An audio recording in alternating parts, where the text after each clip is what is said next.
Today, we're picking up the conversation and discussing the table versus the tower, rethinking leadership hierarchy. Too often, we think of leadership as a tower. The higher you climb, the more important you are. But real influence isn't about distance, it's about connection. True leaders don't stand above others, they sit beside them. Today, we'll rethink leadership hierarchies and explore what happens when we trade towers for tables. Let's get into it.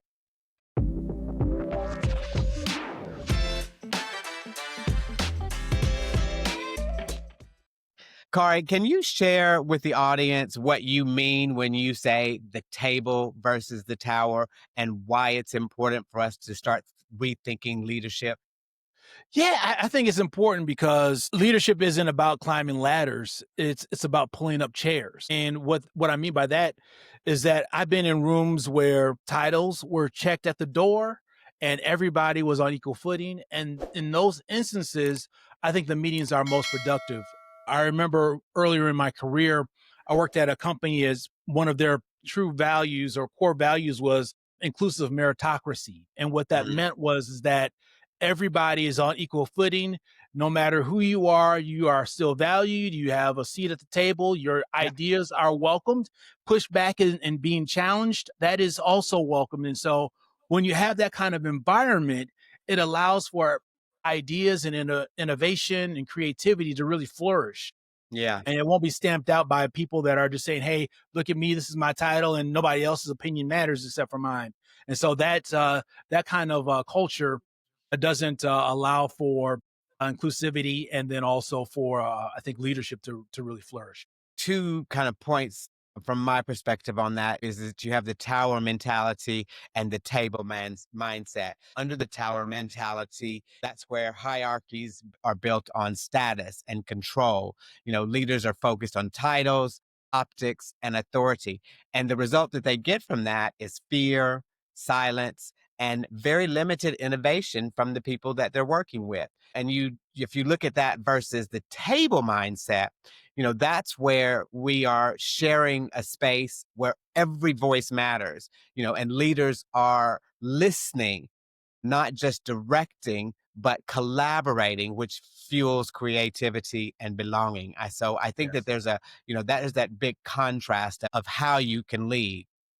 Absolutely, 100%. To that point, we talked a little bit about servant leadership in the past. And so that is really around washing feet, serving others, and not about polishing titles. Right. And Yeah. so I remember once there was a senior leader who would quietly just clean up after a team lunch, rolled up the sleeves, literally.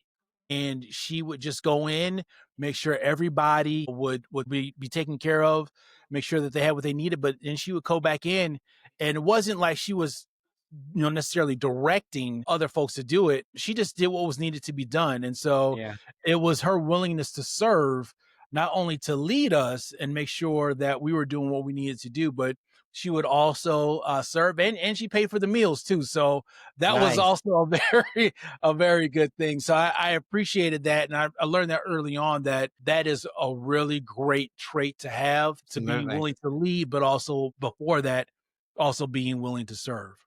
Yeah, I mean, there's a ripple effect when it comes to service. Small 100. acts of service set cultural tone for the whole team. When leaders, as you say, pick up the towel, it Mhm. normalizes generosity and Yep. dismantles fear. Trust doesn't come from a position, it's grown through consistent Right. service. So Yep. teams that trust their leaders are far more innovative, resilient, and engaged. Absolutely. And then the last point that I would make here, Ken, is that inclusive spaces aren't built by echoing authority. They're built by amplifying authenticity. And so Yes. what I mean by that is, I remember there was a time where there was a bunch of us senior leaders in a room and having an open dialogue and discussion. Yeah. And this person wasn't necessarily a senior leader, but their opinions valued. This person spoke up and it really shifted the conversation, and it opened our perspective up to a whole different area that we weren't really focused on or paying attention to. And by really talking from this person's heart and what they felt, Yeah. it really said, "Hey," allowed us to think, "Okay, wow, I hadn't even thought about that." And that moment allowed us to be more empathetic to other employees' needs, just really just changed the slant. And this was a really kind of a moment where it kind of changed the direction of the discussion, but also it allowed us to change certain directions and certain aspects of the organization. So Yeah. I think being able to not only having that confidence and ability to speak up when you know that something needs to be said, but also as leaders, allowing ourselves to be in a position where, hey, I hear what you're saying.